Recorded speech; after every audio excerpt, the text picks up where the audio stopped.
श्री सीतारामचंद्राभ्यां नमः।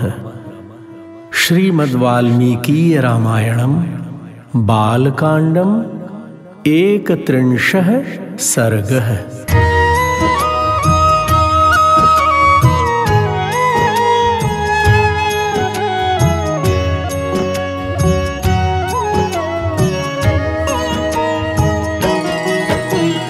अथ तां रजनीं तत्र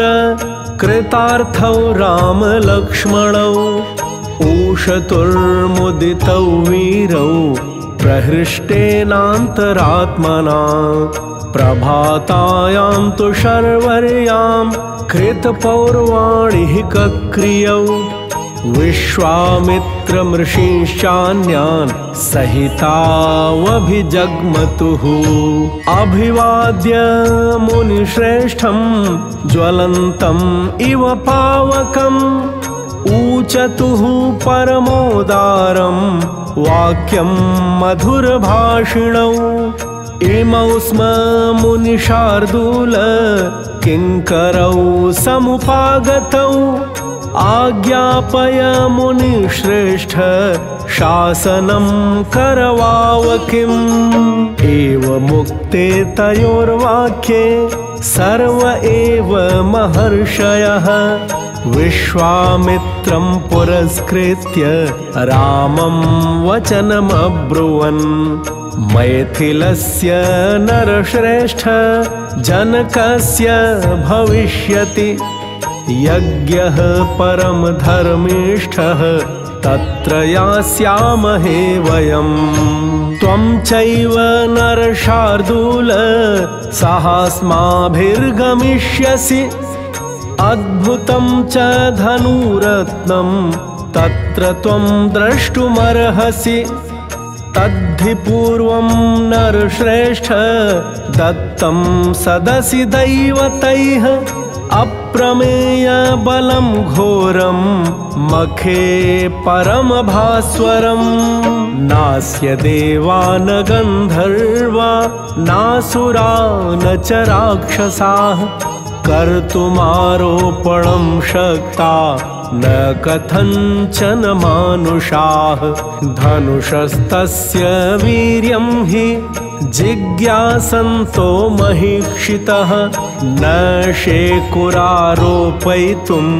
राजपुत्रा महाबलाः तद्धनुर्नरशार्दूल मैथिलस्य महात्मनः तत्र द्रक्ष्यसि काकुत्स्थ यज्ञं च परमाद्भुतम् तद्धि यज्ञफलं तेन मैथिलेनोत्तमं धनुः याचितं नरशार्दूल सुनाभं सर्वदैवतैः आयागभूतं नृपतेः तस्य वेश्मनि राघव अर्चितं विविधैर्गन्धैः धूपैश्च गुरुगन्धिभिः एवमुक्त्वा मुनिवरः प्रस्थानम् अकरोत्तदा सर्षिसङ्घः सकाकुत्स्थ आमन्त्र्य वनदेवताः स्वस्ति वोस्तु गमिष्यामि सिद्धः सिद्धाश्रमादहम् उत्तरे जाह्नवीतीरे हिमवन्तं शिलोच्चयम् इत्युक्त्वा मुनिशार्दूलः कौशिकः सतपोधनः उत्तरां दिशमुद्दिश्य प्रस्थातुम् उपचक्रमे तं व्रजन्तं मुनिवरम् अन्वगादनुसारिणां